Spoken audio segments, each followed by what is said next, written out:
Okay. How are you? Apparently, we are recording. Okay. Welcome. All right. Listen, here we are. And now we're going to go, they say, a little more into the depths of the what is the proper line of thought to be able to grab onto the animal soul. Because that's really, again, what we're after. After the not only to reveal the love that's innate in the Holy Soul Nefesh keys, but we have to sort of bring it into a revelation in such a way that also the animal soul feels that he's part of the story, right? Because this is the purpose of making a person, right? That to take the two souls and put them together and make a person. But to be able to put together means that the animal soul has to be, so to speak, a vessel. So I'm going to say it's like it's trying to take a cow and trying to get him to be excited about the fact that there's a creator, right?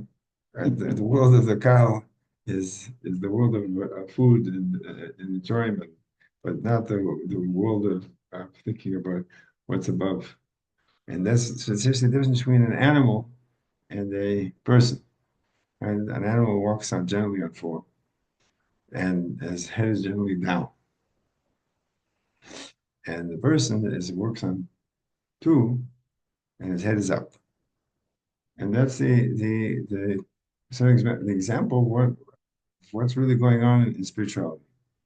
That the animal is connected to physicality, and what's above the physicality is not within its grasp really. As you know that cows, they only deal with what's in front of them.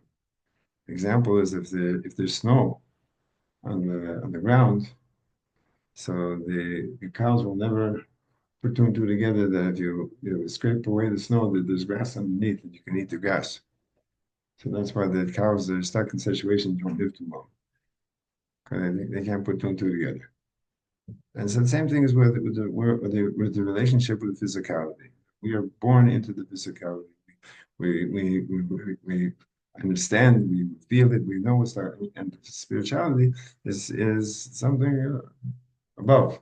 Therefore, the whole davening is to wake up the animal soul that each one big part of what's going on. So therefore, we spoke about last week, or previous week, that about the concept of Shema Yisrael. Shema Yisrael is broken into two different areas of concentration. Generally, there's what this Nefesh Elokis can understand, and what the Nefesh Ba'amiyas can sort of come to the conclusion. You know, and Nefesh Elokis understands the concept. There's nothing else but the Creator. So therefore, there's a fact. There's a physicality over here. It must be. It's logical that that what was really going on over here is being filtered out, and we're only perceiving the outside what's really the powers of the Creator. As we know, the example of when a person wants to transmit a message, he gives an example that the original message is much deeper than the example. Okay, so this kind of line of thought is also understood by the animal soul. But you can understand that he doesn't understand. And therefore, the conclusion from that is that at least that what a person who is going to be involved in shouldn't be involved in things which have to be dealing with the desires of this world, right? Because when a person, since Hashem made the person as an image of what's above, and it includes everything in the world. So therefore, when a person is involved in the desires of this world, so he's, so to speak, making the world more connected with physicality. So therefore, the animal soul can understand that at least that they shouldn't do things that are opposite of what the Creator wants. But now they're going into a deeper understanding of what the animal soul can understand. We have this concept of Baruch Shem Kibud Malchus Sol. Now, what does this mean? That everything which is in the world is being created every moment through the power of Malchus, kingship. In other words, even though we see something is actually in existence, but there's something that's behind it, which is making it go. So therefore, everything there is what's called the major part, and then there's the minor part. As one person does something, there is as he does it in the physicality, but then there is the intention which he has behind it. So then the animal also can understand that behind everything which he's doing, there has to be some sort of a content. And therefore, the content is that the things which he is doing should be for the purpose of the Creator. There's no that the Creator wants that there should be a dwelling place in the lower worlds. There are four or five reasons why the Creator created the world, but the fifth reason, which is brought in Chassidus, is the desire of the Creator to have a dwelling place. And this is so a concept which even animals our soul can understand that there's that behind everything which is going over here, there has to be a purpose. Because everything a person does, there's something behind it, something we're going on. So therefore, through the understanding and the contemplation of the fact that everything is being created through Malchus and everything every moment is being recreated from something to nothing.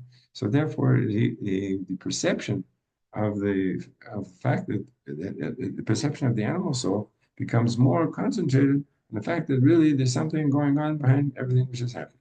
Therefore, we can make some more a vessel also to perceive that in everything, if he looks carefully, he'll see how the Creator is really running everything, which is called Hashgacha Pratis. Hashgacha Pratis means that in every moment there is a life force of the Creator which is making everything go exactly the way it's supposed to go.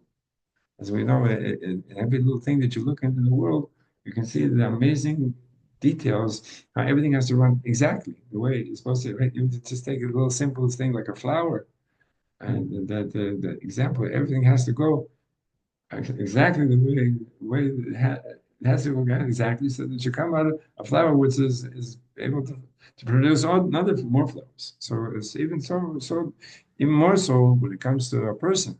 A person is so full of complications and millions of things that have to run exactly every moment the same way, right? So therefore, it's clear that the animal soul himself can grasp the fact that everything has to be dedicated to the will of the Creator. Okay, so that's basically we got into the Kriyashma and therefore afterwards we come into the Esrei. As well as next time we'll speak more about the concept of how to bring all these things to fruition. The person should stand in front of Hashem and they should be able to feel as though there's nothing else but the Creator. And with that, we say that since we're in the month of Nisan, time for the Gula, so Bezat Hashem, as it says in Nisan, the Jews were taken out of Egypt. Amen. We're also going to be taken out of the Gulf and brought into the Gula. And it should be to Simcha, to happiness, and we have the Gula now, and the Rebbe Melch HaMashiach, and immediately in a happy, in a good way. Chag Sameach to everyone.